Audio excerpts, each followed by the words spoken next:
kontrolleerinud ja palli nüüd ei jõudnud ka.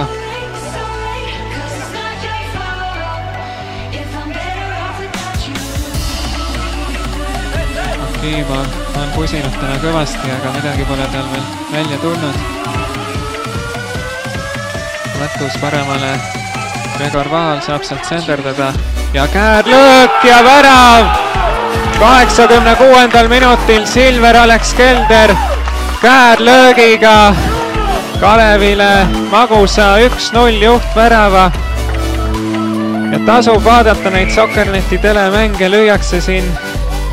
See ei ole esimene kord, kui siin käärlöök lüüakse ja on ka Kelder löönud siin varemgi akrobaatilisi väravaid.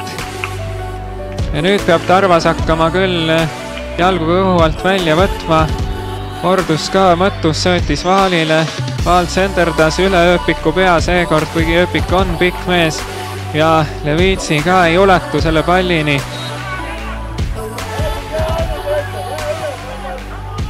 See on tõesti värav, milles on nii ilu kui ka täht.